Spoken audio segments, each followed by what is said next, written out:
पहला राउंड हम शुरू करने जा रहे हैं। एकदम शांति से पूरे कार्यक्रम को सुनेंगे। जो प्रश्न आप सुन रहे हैं उसको मनन करना है, याद करने का प्रयास करना है। यही आज के कार्यक्रम का उद्देश्य है, क्योंकि ये जो प्रश्न हैं वो प्रश्न विभिन्न प्रकार की प्रतियोगिताओं में आगे आपके काम आने वाले हैं, चाहे वो शास्त्री जी से संबंधित हो, चाहे गांधी जी से संबंधित हो। इसलिए आपको ये कार्यक्रम बहुत ही ध्यान से सुनना है, इस उद्देश्य से सुनना है कि आपको ये प्रश्न याद हो। शुरू करने जा रहे हैं हम पहला राउंड। पहले राउंड का नियम मैं बता देता हूँ। पहले राउंड का नाम है जरा सोच समझ कर। इसमें प्रत्येक टीम से बारी बारी से प्रश्न पूछे जाएंगे। 4 ऑप्शन होंगे। गांधी टीम जो है उससे अगर जो प्रश्न पूछा जाएगा उनके सामने 4 ऑप्शन होंगे, और 4 में से अगर वो सही जवाब देती है तो आपको मिलेंगे 20 अंक। अगर आप गलत जवाब देते हैं तो आपको शून्य मिलेंगे, और वही प्रश्न शास्त्रीय टीम के पास में चला जाएगा 3 ऑप्शन के साथ, बचे हुए 3 ऑप्शन के साथ, और उनके पास में मौका रहेगा 10 बोनस अंक अर्जित करने का। गांधी टीम का प्रश्न है, इनका खुद का प्रश्न है ही नहीं अभी। और अगर ये गलत जवाब देते हैं तो बाकी जो 2 ऑप्शन बचेंगे उन 2 ऑप्शन के साथ में वही प्रश्न चला जाएगा लक्ष्मीबाई टीम के पास में, और 2 में से अगर सही जवाब देते हैं इनको मिलेंगे 5 अंक उसी प्रश्न के, और गलत जवाब देने पर इनको मिलेंगे 0 अंक। इस तरह से एक प्रश्न कंप्लीट हो जाएगा। इसी तरह से तीनों टीमों से 3-3 यानी कि 9 प्रश्न पूछे जाएंगे पहले राउंड में। 9 प्रश्न का मतलब है कि 60 अंक खुद की टीम के, और बोनस के रूप में ये 30 अंक अर्जित कर सकते हैं। अधिकतम 90 अंक कोई भी टीम अर्जित कर सकती है पहले राउंड में। जोरदार तालियां सबसे पहले। पहला प्रश्न टीम गांधी के लिए। पंजाब के 2 नामचीन नेता थे, सैफुद्दीन किचलू और सत्यपाल। उनकी गिरफ्तारी के विरोध में अमृतसर के जलियांवाला बाग में एक सभा हो रही थी, और आम सभा पर जनरल डायर नाम के एक व्यक्ति ने गोलियां चलवा दी थी, और सैकड़ों लोग इस हत्याकांड में मारे गए थे। तो आपको बताना है कि उसकी तिथि क्या थी। 4 ऑप्शन आपके सामने।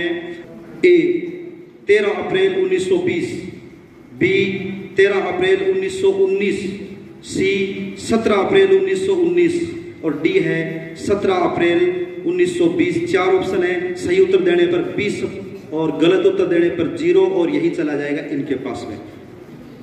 आपका उत्तर बी 13 अप्रैल 1919। पक्का आपने सोच लिया? श्योर है? लॉक कर दें? तो इन्होंने जवाब दिया भी 13 अप्रैल 1919। आपको क्या लगता है 13 अप्रैल 1919 सही है या फिर 13 अप्रैल 1920 सही है? अगर ये 13 अप्रैल 1920 लिखते हैं, बताते हैं, तो फिर इनका उत्तर गलत हो जाता है। बिल्कुल सही जवाब। जोरदार तालियां। +20। दूसरा प्रश्न है टीम शास्त्री के लिए। असहयोग आंदोलन का प्रस्ताव पास हुआ था 1920 में, जैसा कि आप जानते होंगे। कांग्रेस के कोलकाता अधिवेशन में गांधी जी के नेतृत्व में हुआ था। और जब यह आंदोलन अपने स्वभाव पर था, उस समय उत्तर प्रदेश के चौरा-चौरी नामक स्थान पर एक घटना हो गई थी, और उत्तेजित भीड़ ने 22 पुलिस कर्मियों को थाने में जिंदा जला दिया था। आपको बताना है कि यह चौरा-चौरी की घटना कब हुई थी। 4 ऑप्शन आपके सामने। सही जवाब पर 20, गलत जवाब पर 10 पॉइंट इनके लिए मिलेगा। फिर ऑप्शन ए 5 फरवरी 1922, ऑप्शन बी 5 जनवरी 1922, ऑप्शन सी 5 फरवरी 1923, और डी ऑप्शन है 5 जनवरी 1923। आप विचार कर सकते हैं अच्छी तरह से। 5 फरवरी 1922। क्या 5 फरवरी आप इनके साथ में हैं या अलग आपका जवाब है? 5 फरवरी 1923 ही तो 1922। 5 फरवरी 1922 इन्होंने जवाब दिया है। और शायद आपको ये भी पता होगा कि इसी घटना से क्षुब्ध होकर के गांधी जी ने असहयोग आंदोलन है वो वापस ले लिया था, और इनका जवाब बिल्कुल सही। +20।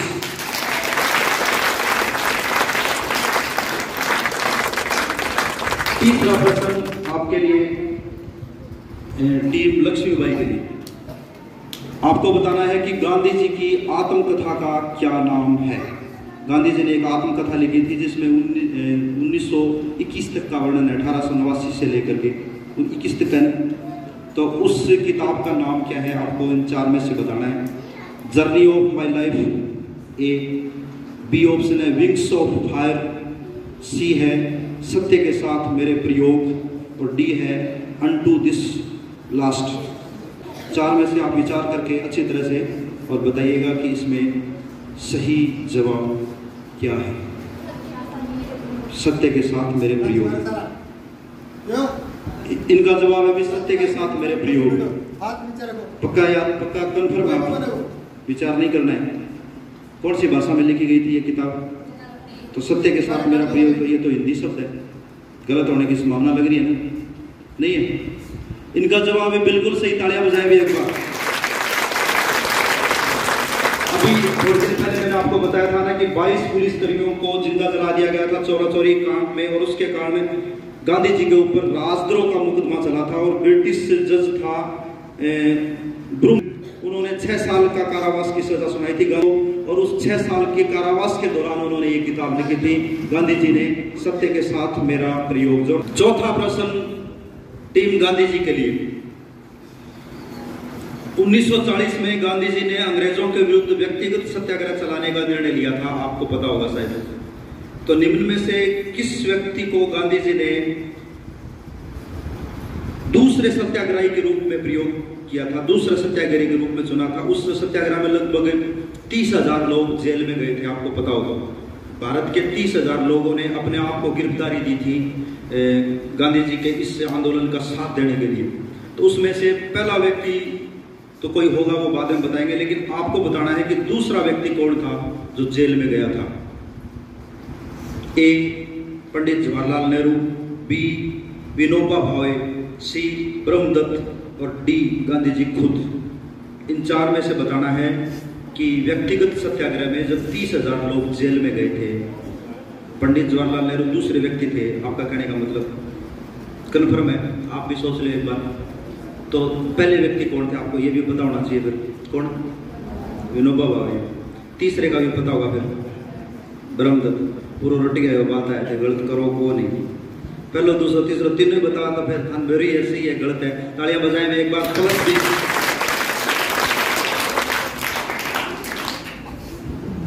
अगला प्रश्न टीम शास्त्री। अब ये ध्यान रखना भी आप, पहला है ना, ये कई बार परीक्षा में आता है, पहले व्यक्ति कौन थे? और पहले व्यक्ति कौन थे भी? विनोबा भावे। मैंने दूसरा पूछा था ये जानने के लिए कि क्या इनको सारे याद है, लेकिन दूसरे का भी बता दिया। लेकिन पहला व्यक्ति आप याद रखोगे, विनोबा भावे। दूसरे का परीक्षा में नहीं आता है वैसे, लेकिन पहला आ सकता है। अगला प्रश्न, गांधी जी को महात्मा की उपाधि किसने दी थी? आपके लिए, ये टीम शास्त्री टीम के लिए, गांधी जी को महात्मा ये नाम किसने दिया था? ए जवाहरलाल नेहरू, बी सुभाष चंद्र बोस, सी रविंद्रनाथ टैगोर और डी सरोजिनी नायडू। रविंद्रनाथ टैगोर आप बता रहे हैं, सुभाष चंद्र बोस ने भी कोई उपाधि दी थी गांधी जी को, मिक्स हो सकता है, विचार कर लीजिएगा, क्योंकि गलत का मतलब है कि आप पिछड़ जाएंगे। फिर 12वीं क्लास के बच्चे हो, आप विचार करके बता दो रविंद्रनाथ टैगोर है या सुभाष चंद्र बोस है, चेंज कर सकते हो अभी।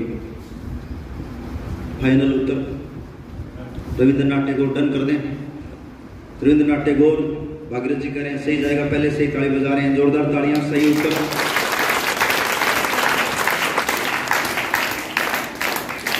अगला प्रश्न टीम लक्ष्मीबाई के लिए। गांधी जी की हत्या के बाद उन्हें कंधा देने वाले एकमात्र मुस्लिम कौन थे? 4 ऑप्शन आपके सामने हैं। मोहम्मद अली जिन्ना, अब्दुल कलाम आज़ाद, भारत के शिक्षा मंत्री भी रहे हैं, आपको पता होगा, शौकत अली और खान अब्दुल गफ्फार खान। अब्दुल कलाम आज़ाद या अब्दुल गफ्फार खान? अब्दुल कलाम आज़ाद। एक साथ बोल रहे 500 हैं, तो फिर बेरो ये थे +20 जोरदार तालियां। अगला प्रश्न टीम गांधी के लिए, करो या मरो का संबंध किस आंदोलन से है? ये नारा जो गांधी जी ने अनेक आंदोलन चलाए थे, उनमें से कौन सा आंदोलन है जिसमें ये नारा दिया था? दांडी यात्रा, बी असहयोग आंदोलन, सी खिलाफत आंदोलन और डी भारत छोड़ो आंदोलन। भारत छोड़ो आंदोलन। +20 जोरदार तालियां भी। करो या मरो का मतलब भी आपको समझ में आना चाहिए भी।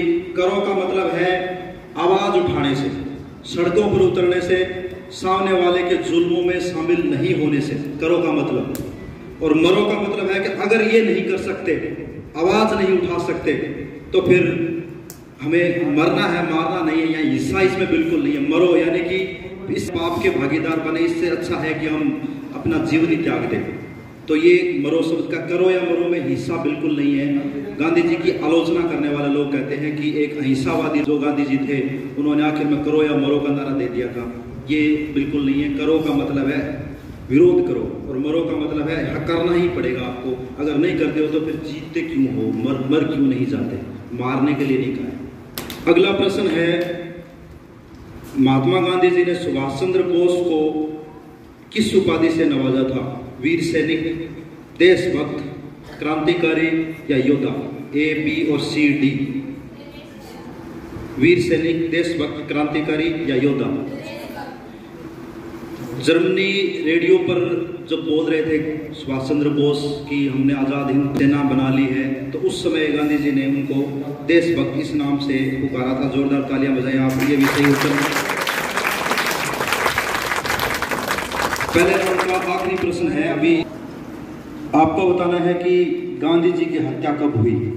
28 मार्च 48, 28 जनवरी 48, 30 जनवरी 48 या 30 मार्च 1948? 30 मार्च 1948, 30 जनवरी। जोरदार तालियां। 30 जनवरी 1948। गांधी जी का यह मानना था कि जी विभाजन के बाद पाकिस्तान अस्थिर हो जाएगा तो फिर सांप्रदायिक दंगे हो सकते हैं, इसलिए गांधी जी ने सरकार पर दबाव बनाया था 55 करोड़ का अनुदान देने के लिए पाकिस्तान को। और इस बात से कट्टर हिंदूवादी लोग थे, वो नाराज थे।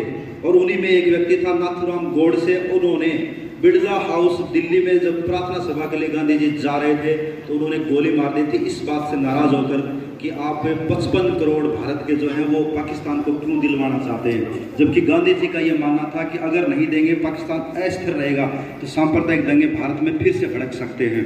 ये उनकी सोच थी। अलग अलग विचारधाराएं थी, एक विचारधारा दूसरी विचारधारा को नहीं मानती, ये सभी जानते हैं।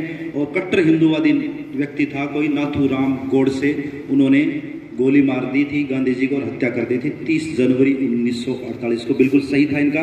जोरदार तालियां एक बार फिर से।